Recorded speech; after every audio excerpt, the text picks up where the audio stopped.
राज्यातील सगळ्यात मोठं आणि देशातील सगळ्यात महत्त्वाचं आयटी हब म्हणून पुणे शहरातील राजीव गांधी आयटी पार्क अर्थात हिंजवडी आयटी पार्कची ओळख आहे। त्यामुळे गेल्या काही वर्षांमध्ये इथे प्रचंड ताण वाढलाय। त्यामुळे आता या आयटी पार्कचा ताण कमी करण्यासाठी गेल्या अनेक वर्षांपासून पुरंदर तालुक्यामध्ये आयटी पार्क उभारण्याची मागणी केली जात होती, ज्याबद्दल आता महत्त्वाची अपडेट समोर आली असून उद्योग मंत्री उदय सामंत यांनी याबद्दल सांगितलं आहे। आणि जी माहिती अशी आहे की पुरंदरमध्ये आता भव्य आयटी पार्क उभारण्यासाठी सरकारने सकारात्मक पावलं उचलली आहेत। त्यामुळे आता या महत्त्वाच्या प्रकल्पाबद्दल आपण व्हिडिओच्या माध्यमातून बोलणार आहोत, त्यामुळे हा व्हिडिओ तुम्ही शेवटपर्यंत नक्की बघा।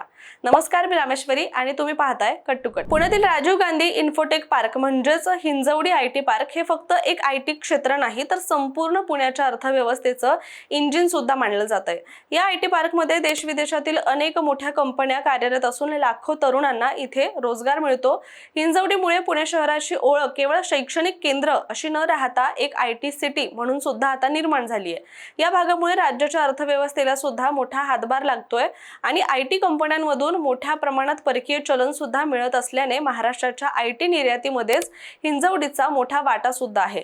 दरम्यान हिंजवडी आयटी पार्कमुळे शहराच्या आसपासच्या बाकड, बाणेर, बालेवाडी, मान यांसारख्या भागांचा झपाट्याने विकास झालाय। त्याचबरोबर मेट्रो, रस्ते आणि इतर पायाभूत सुविधा प्रकल्पांना सुद्धा यामुळे गती मिळाली आहे। परिणामी या भागामध्ये आता पायाभूत सुविधा अपुऱ्या पडू लागलेल्या आहेत, तर प्रचंड ताण या आयटी हबवर सुद्धा येत असल्यामुळे इथे अनेक समस्या आता उद्भवू लागल्याचं सुद्धा दिसून येत आहे।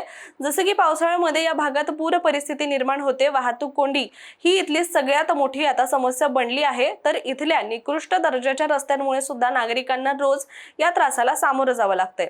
दरम्यान दिवसेंदिवस वाढणाऱ्या या समस्या काही कमी व्हायचं नाव घेत नसल्यामुळे इथल्या अनेक कंपन्या स्थलांतराच्या मार्गावर आहेत। कारण याआधी बर्कले, नाईस, क्रेडिट स्विस, ल्युमेडेक्स यांसारख्या अनेक बड्या कंपन्यांनी सुद्धा हिंजवडीमधून परराज्यामध्ये स्थलांतर केलेलं आहे आणि त्यामुळे हेच स्थलांतर रोखण्यासाठी राज्य सरकारनं आता कंबर कसली आहे। हे स्थलांतर रोखण्यासाठी आता पुरंदर इथे पर्यायी आयटी हब उभारलं जाणार असून आमदार विजय शिवतारे यांनी हा मुद्दा विधानसभेमध्ये उपस्थित केला होता आणि त्यानंतर मंत्री उदय सामंत यांनी याबद्दल महत्त्वाची माहिती दिली आहे। पुरंदर तालुक्यामध्ये सुमारे 572 हेक्टर म्हणजे जवळपास 1,500 एकर क्षेत्रावर हे आयटी पार्क उभारण्याचा प्रस्ताव आहे आणि महसूल विभागाकडून सुद्धा सध्या यासाठी जमीन हस्तांतराची प्रक्रिया सुरू आहे। ही प्रक्रिया पूर्ण होताच ही जमीन महाराष्ट्र औद्योगिक विकास महामंडळाकडे अर्थात MIDC कडे सोपवण्यात येणार असून या प्रकल्पाचं काम सुरू होणार असं उदय सामंत यांनी म्हटलेलं आहे।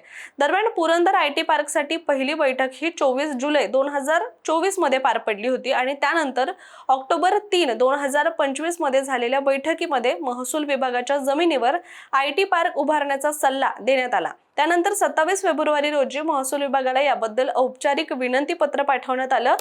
हा प्रस्ताव आता मान्य होताच जमीन हस्तांतरित करून कामाला सुरुवात करण्यात येणार असं देखील सांगितलं जात आहे।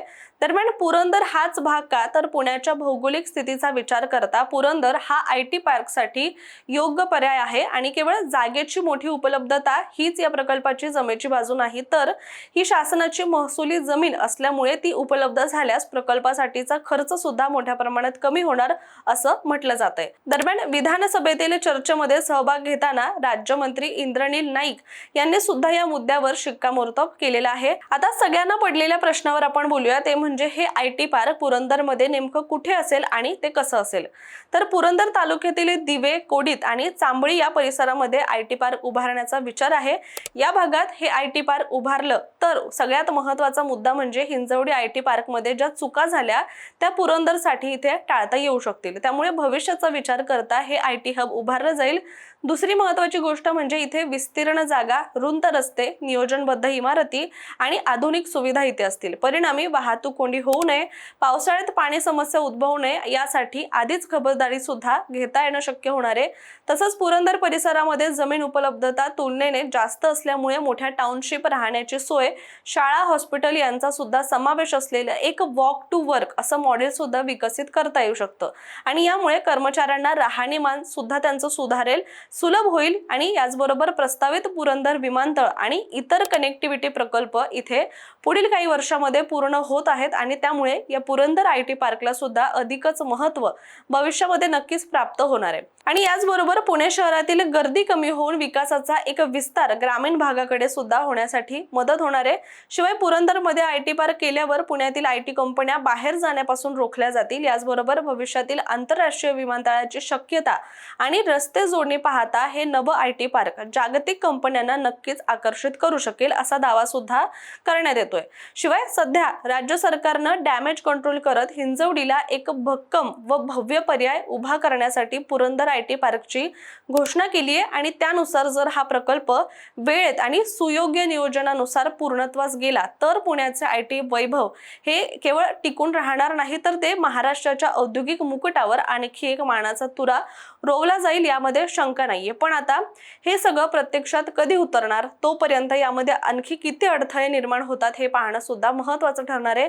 परंतु हिंजवडीचा हा पर्याय तुम्हाला कसा वाटतोय, तुमचं मत काय आम्हाला कमेंट करून नक्की सांगा आणि अशाच महत्त्वाच्या माहितीपूर्ण व्हिडिओसाठी सुद्धा कट टू कटच्या YouTube चॅनलला नक्कीच सबस्क्राइब करा।